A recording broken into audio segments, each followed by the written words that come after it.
Chapter 20. After Samar left, I felt restless.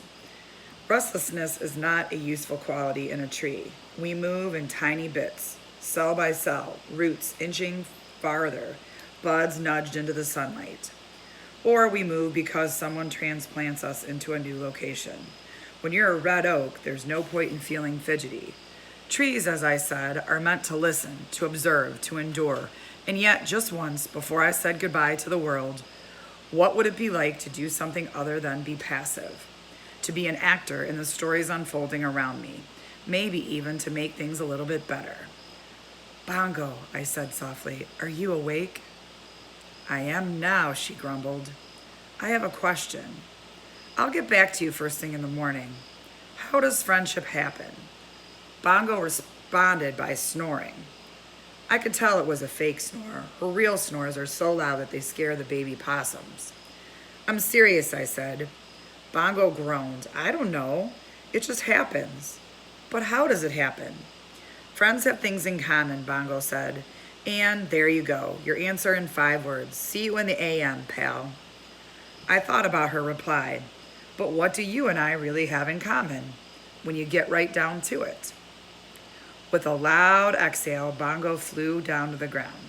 Okay, I'm thoroughly awake now. Thank you very much. What's this all about? Just an idea. Here's an idea for you. Ideas are bad ideas, said Bongo, especially if someone is in busybody mode. I'm looking at you, Red. Back to my question. Why are we friends? Okay, fine. Let me think on it for a minute. Bongo walked in a slow circle around my trunk, considering. I love the way birds move, so unlike trees. We bend with the wind. We're graceful and unhurried. Birds, on the other hand, move in flits and twitches, their heads whip from side to side, as if they're just hearing astonishing news. Bongo paused. Well, to begin with, you're my home, and I'm your tenant. But that's not the only reason for us to be friends. I've had residents I wasn't particularly fond of. That squirrel, what was his name? Squinch, the one with the bad breath? It's not important. I knew it was Squinch. Bongo, I said, please focus. Bongo gazed up at me. We're friends because we're friends, Red. Isn't that enough? Her voice was small and sweet, not her usual get-to-the-point crow tone. You're right, I said, but suppose 2 people needed to be friends. How would you make that happen? Maybe get them together, doing something, they yak, share a laugh. Voila, friendship. Am I right? I don't like it when you humming leads to ideas. You can go back to sleep, Bongo. Thanks for talking. You're a good friend. Likewise, Bongo flew back up to her nest. Hey, be sure to let me sleep in. Bongo? Now what? One more thing. Why do you think people can be so cruel to each other?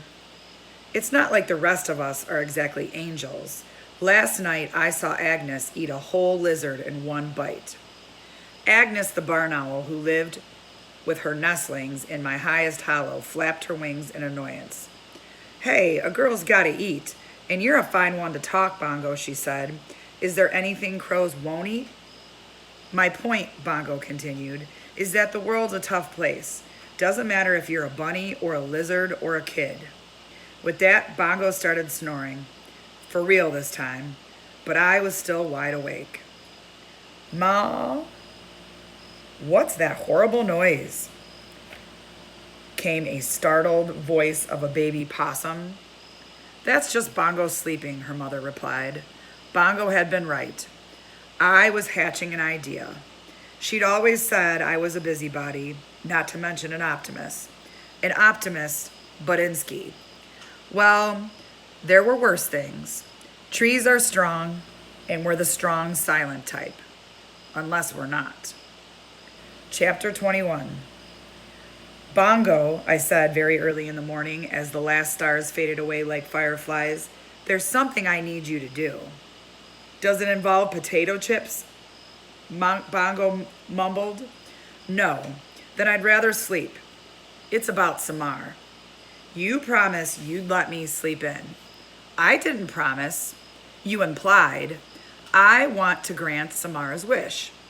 This roused Bongo. She fluttered down to her favorite branch, the one she'd nicknamed home plate.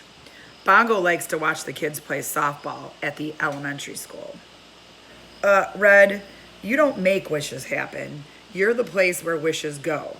You're like a leafy garbage can in a good way. For 216 rings, I've sat on my roots and listened to people hope for things. And a lot of times, those wishes never happened. I'm guessing Bongo tucked a feather into place. Sometimes that's for the best. Remember that kindergartner who wanted a bulldozer? I'm passive. I just sit here watching the world. You're a tree, Red. That's the kind of job description you have.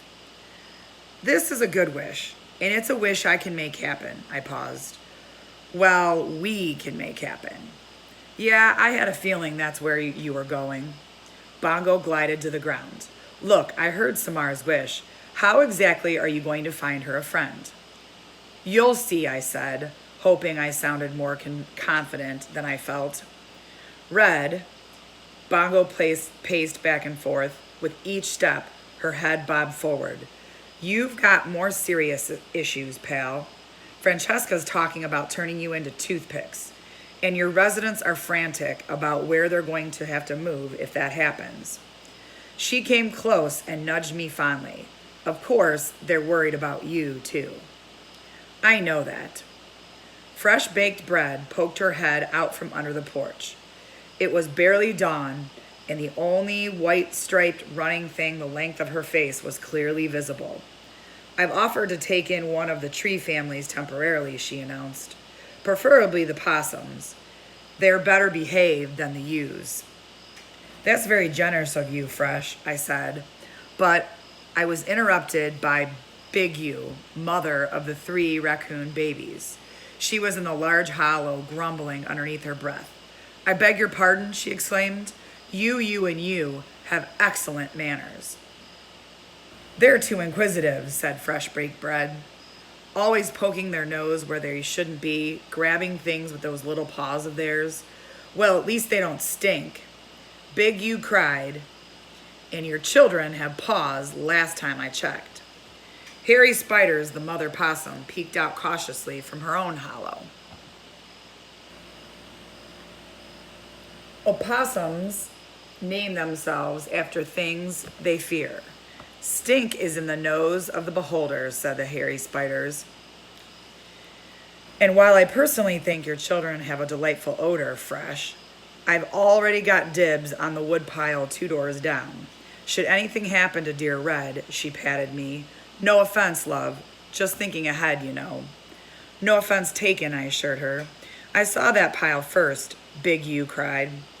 Share the skunk den, Harry Spiders said. I wouldn't be caught dead in that place, Big Ewe exclaimed. Not now. Not that I know my inquisitive children aren't wanted.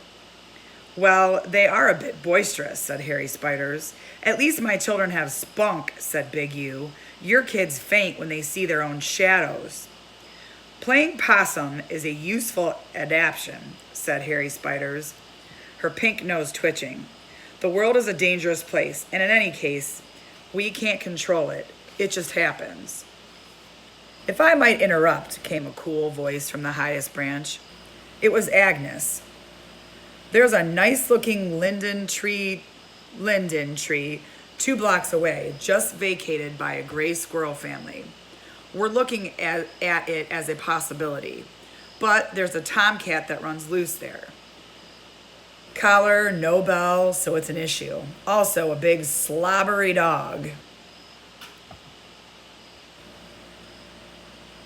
In all fairness, all dogs are slobbery, Bongo observed. I really think you should all calm down, I interrupted. Let's not buy trouble. One day at a time, my friends. Who knows what tomorrow may bring? The mothers glared at me. I heard a great deal of sighing. Too much, wise old tree, I asked. Too much, wise old tree, Bongo confirmed, as everyone retreated into their homes in a huff. They're all a bit tense, Bongo said, worried about your situation. I can see that. I'm worried too, Bongo said in an almost whisper. I know, I said gently, but every cloud has a silver. Red, Bongo interrupted. Sorry. There must be something I can do. You're a good friend, Bongo, but sometimes all you can do is stand tall and reach deep. Red, sorry, I said it again. What will I do without you, Red? Bongo said softly. You'll be fine, my friend, I promise. We both fell quiet. At last, Bongo shook herself, feathers fluffing. In any case, maybe not the best time to be granting wishes is my point. Seems to me this is exactly the right time, I replied to Bongo. Bongo groaned, her little old man groan. She knew I wasn't backing down, and with that, we began to plan.